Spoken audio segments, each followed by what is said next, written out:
시청자 여러분 안녕하십니까? 헬로티비 뉴스입니다. 먼저 오늘의 주요 뉴스부터 보고 오시죠.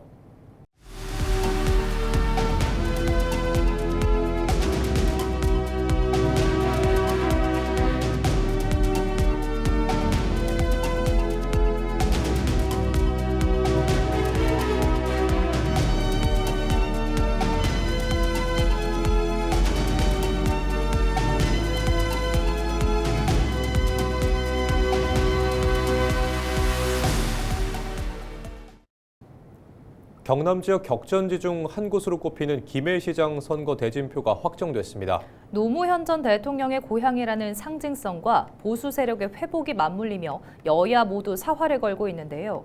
전주현 기자가 김해시장 선거에 출마한 예비 후보들을 만나봤습니다. 가야의 역사를 품은 도시 김해는 지금 인구 53만 대도시의 미래를 결정할 중요한 선택의 기로에 서 있습니다. 현재 김해시장 선거는 여야 거대 정당과 제3지대 후보들이 맞붙는 4파전 구도로 어느 때보다 치열한 경쟁이 예고되고 있습니다. 가장 먼저 출사표를 던진 건 더불어민주당 정영두 예비후보입니다. 청와대 행정관 출신의 경제 전문가를 전면에 내세우며 지역경제 회복을 최우선 과제로 제시했습니다. 경제 대개조, 교통 대전환을 양대 축으로 복지와 돌봄 체계 개편, 보건의료 혁신까지 추진하겠다는 구상입니다. 만년적자 경제철 문제를 반드시 해결하겠습니다. 지역 상권과 민생 경제를 회복시키겠습니다. 동북아 물류 플랫폼 구축 등 약속한 공약들은 반드시 실천하겠습니다. 김해의 100년 먹거리, 100년 대계의 주춧돌을 저 정영두가 놓겠습니다. 국민의힘에서는 현직 홍태영 예비후보가 재선에 도전합니다. 홍 예비후보는 4년간 다져온 귀틀 위에 시정의 연속성과 중단 없는 발전을 강조했습니다. 민선 8기에서 구축한 발전 기반을 토대로 동북아 물류 플랫폼과 공공의료원 등 대형 사업을 완성 단계로 끌어올려 미래의 100년 먹거리를 완성한다는 전략입니다. 도시의 대전환을 위한 준비 작업이고 뼈대를 만드는 일에 치중을 했다 생각이 들고요. 이번 민선9기 때는 만들어놓은 그 토대 위에 살과 근육을 붙여서 실제적으로 시민들이 체감하실 수 있는 그런 행복도시를 완성하고 싶다라는 생각으로. 조국혁신당에서는 이봉수 예비후보가 출사표를 던졌습니다. 이 예비후보는 전 청와대 농업특보 출신으로 사회권 선진도시 김해를 핵심 비전으로 제시했습니다. 그러면서 633 혁신 플랜을 통해 거대 양당 중심의 정치를 깨고 청년과 노인 맞춤형 전담 조직을 신설해 지역 활력을 끌어올리겠다는 구상입니다.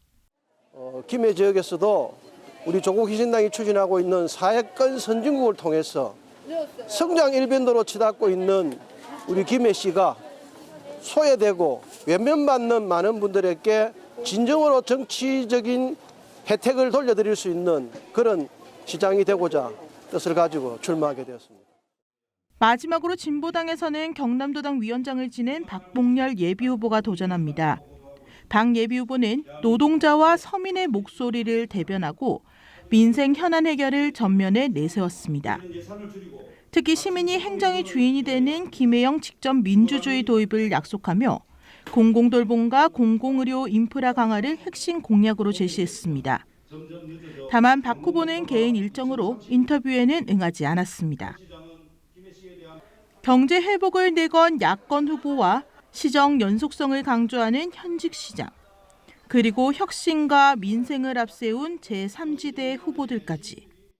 각기 다른 비전이 맞붙는 이번 선거는 김해의 새로운 미래를 좌우할 분수령이 될 전망입니다. 헬로티비 뉴스 전주연입니다. 부산대학교 앞 상권은 과거 부산의 유행을 선도했는데요. 하지만 지금은 벼랑 끝 위기에 내몰렸죠. 그동안 활성화를 위한 변화의 움직임이 있었는데 최근 긍정적인 신호도 감지됩니다. 차선영 기자가 보도합니다.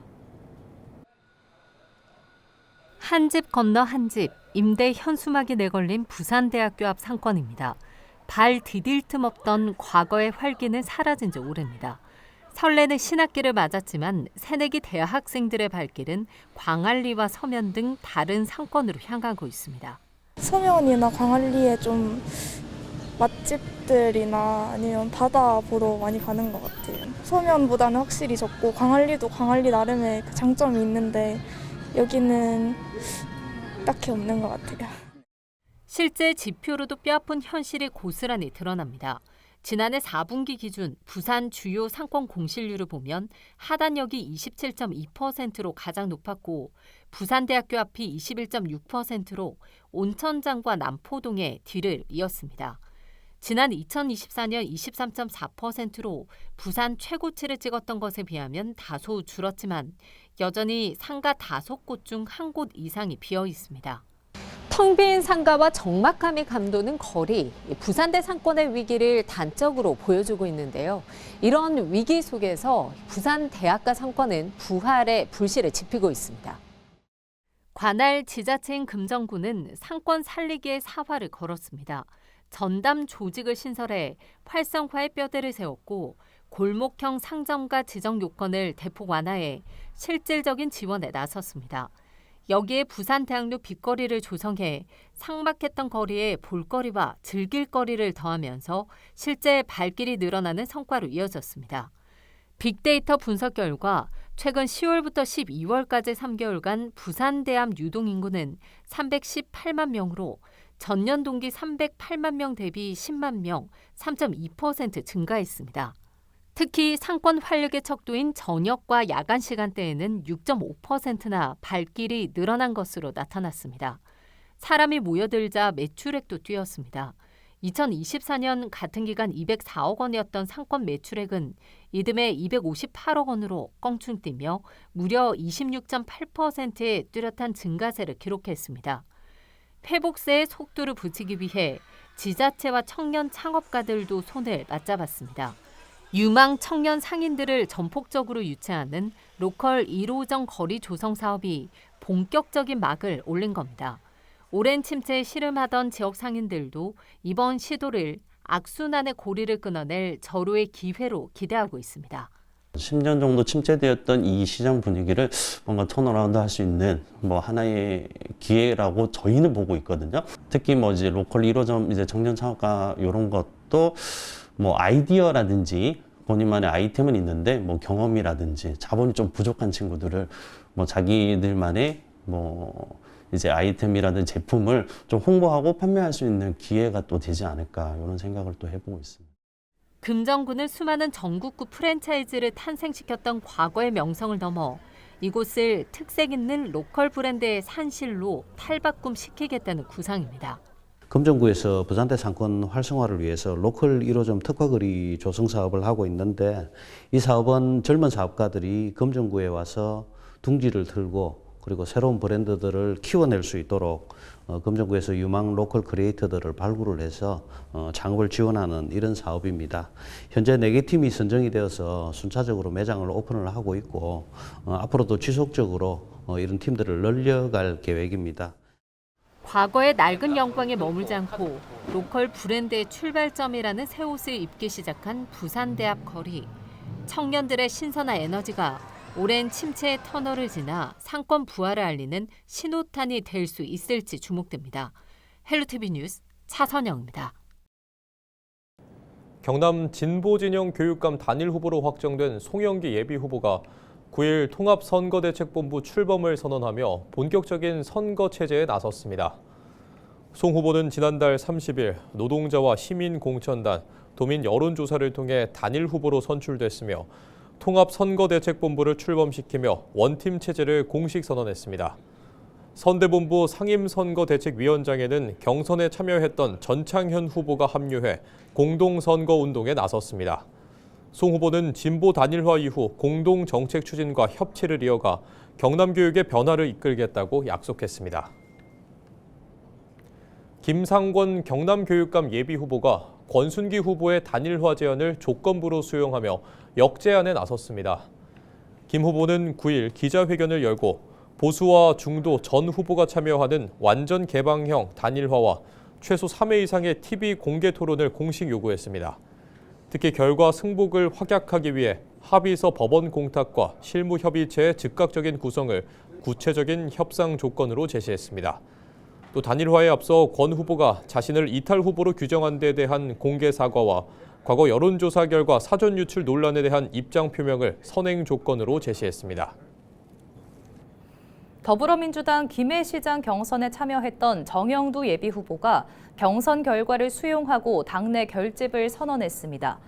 정 예비후보는 9일 김해시청에서 기자회견을 열고 이번 경선을 김해의 미래를 위한 과정으로 평가하며 경쟁했던 송효인 후보 측과 협력해 선거 승리에 힘을 모으겠다고 밝혔습니다. 또 홍태용 시장의 공약 이행 부족과 임기 말 인사를 비판하며 경전철 적자 해소와 민생경제 회복, 물류 플랫폼 구축 등 주요 공약 추진 의지를 강조했습니다. 정 후보는 김경수 후보 등과의 협력을 통해 김해의 미래 성장 기반을 마련하겠다며 압도적인 승리를 다짐했습니다. 부산시가 크루즈 관광객 유치를 늘리고 체류형 관광으로 전환하기 위한 글로벌 크루즈 관광 활성화 전략을 추진합니다. 시는 크루즈로 찾고 다시 찾고 싶은 도시 부산을 비전으로 마케팅 다변화, 콘텐츠 고도화 등의 전략을 세우고 크루즈 관광 경쟁력 강화에 나설 방침입니다. 이를 위해 단기적으로는 기항지로서의 경쟁력을 높이고 중장기적으로는 크루즈와 연관된 산업의 생태계 구축과 함께 인프라를 개선해 글로벌 크루즈 중심 도시로 도약한다는 목표입니다. 올해 부산항에는 크루즈선이 447차례 입항할 예정으로 방문객 수는 80만 명에 달할 것으로 예상됩니다. 경남 양산시가 주민 수건 사업인 사송 하이패스 IC를 부산과 서울 양방향으로 동시에 추진하기로 했습니다. 양산시는 서울 방향 타당성 용역을 3개월 앞당겨 4월에 완료하고 도로공사에 보고서를 제출한다는 계획입니다.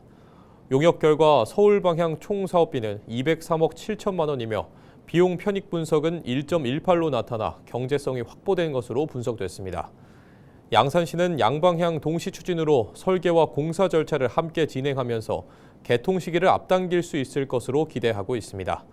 시는 내년까지 도로공사 협약과 실시 설계, 인허가 등 행정 절차를 마무리하고 2028년 착공해 2029년 준공을 목표로 하고 있습니다. 부산이 수도권 기업의 이전과 투자 유치를 위한 입지 경쟁력을 높이기 위해서는 해양 인프라를 전략 자산으로 키워야 한다는 의견이 제시됐습니다. 부산 상공회의소가 최근 부산 이전과 투자에 대해 수도권 300개 기업의 의견을 들은 결과 신규 투자 선호 지역으로는 수도권이 50.2%, 충청권이 23.6%로 나타났습니다. 수도권과 충청권을 제외하면 부산을 포함한 동남권이 47.5%로 가장 높았습니다. 부산에 대한 투자 여건에 대해선 80% 이상이 물류와 교통 인프라가 수도권보다 좋거나 대등하다고 답했지만 비즈니스와 산업 생태계, 생활 인프라 부문은 수도권보다 열위라는 응답이 절반가량을 차지했습니다.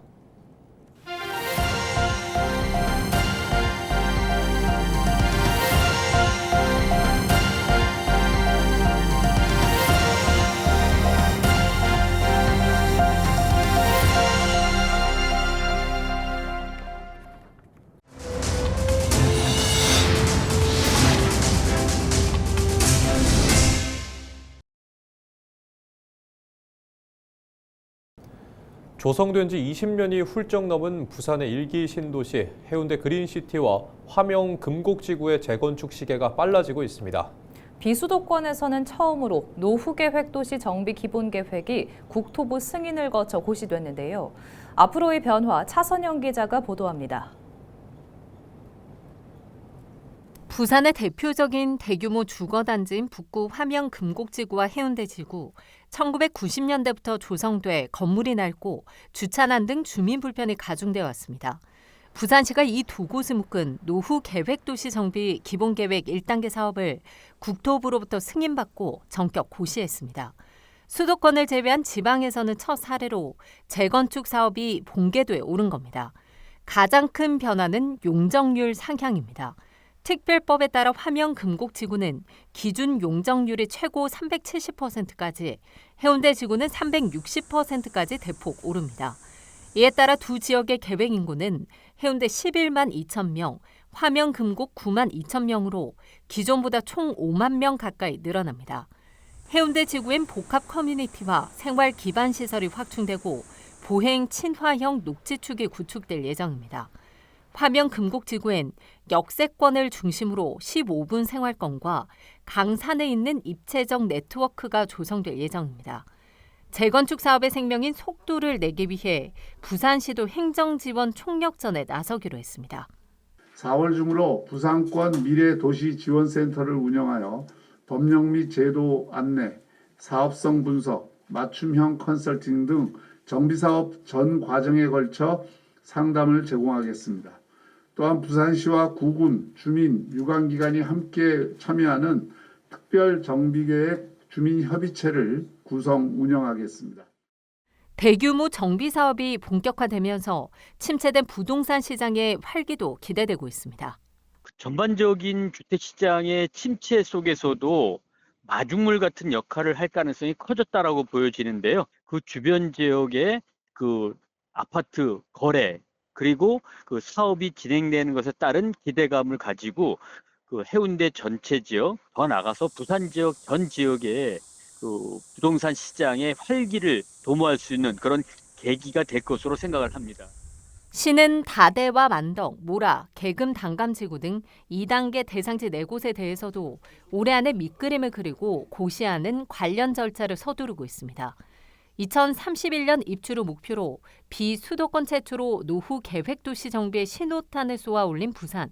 낡은 신도시가 활력 넘치는 첨단 미래도시로 어떻게 진화할지 지역의 기대감도 커지고 있습니다. 헬로티비 뉴스 차선영입니다. 임대료 급등과 부지 계약 만료로 폐쇄 위기에 처했던 부산 해운대 시외버스 정류소가 해운대역 인근에 존치될 전망입니다. 부산 해운대구는 정류소 대체 부지로 옛 스펀지 앞 부지를 확정하고 부산시에 검토를 요청했다고 밝혔습니다. 구는 이전 시 우려되는 교통 혼잡을 막기 위해 버스 정차 대수를 2대 이하로 제한하고 승하차 시간이 긴 수도권 노선은 중동역 정류소로 분산 배치할 방침입니다. 해운대구는 이번 이전을 시작으로 시내외 버스와 도시철도가 연계되는 복합 환승 거점 조성에도 박차를 가하겠다고 덧붙였습니다. 국립창원대학교와 광운대학교가 글로컬 대학 사업의 핵심인 DNA 플러스 연구체계 구축에 나섰습니다. 양 대학은 7일과 8일 이틀간 창원대에서 전략협의회를 열고 로봇 특성화와 반도체, AI 부트캠프 등 공동 연구 성과를 공유하고 산업 수요 기반 인재 양성 로드맵을 제시했습니다. 또 참석자들은 LG전자 스마트 팩토리를 방문해 로봇 AI 기술의 현장 적용 사례를 살펴보며 산학연 협력 모델 구축 방안을 모색했습니다. 박민원 창원대 총장은 광운대와의 협력을 통해 지역 주력 산업을 고부가 가치로 전환하는 세계적인 연구 교육 거점을 완성하겠다고 강조했습니다. 경상남도가 지역 균형 발전과 신성장 동력 확보를 위해 경제자유구역 권역별 확대를 본격적으로 추진합니다. 동북권은 김해 화목동 국제비즈니스 도시와 창원 진해신항, 거제 가덕도 신공항 배후도시를 연계해 글로벌 물류 관광 거점으로 육성합니다. 특히 항만공항, 철도를 연결하는 트라이포트 기반 복합물류 허브 구축에 속도를 낼 계획입니다. 서부권은 진주와 사천 일원 4.11제곱킬로미터를 중심으로 우주항공산업 거점 조성을 추진합니다. 약 1조 원을 투입해 테마파크와 창업혁신 캠퍼스를 조성하고 청년 인재 유입을 위한 직주락 환경을 구축한다는 방침입니다. 경남도는 오는 9월 산업통상자원부에 경제자유구역 지정을 신청하고 단계적으로 서부권 확대도 이어갈 계획입니다. 또한 별도의 서부경남 경제자유구역청 설립을 위해 법 개정과 신규 지정 추진을 병행하는 투트랙 전략도 추진합니다. 경남도는 이번 계획이 완료되면 도내 경제자유구역 면적이 전국 2번째 규모로 확대될 것으로 기대하고 있습니다. 이상으로 뉴스를 마칩니다. 시청해주신 여러분 고맙습니다.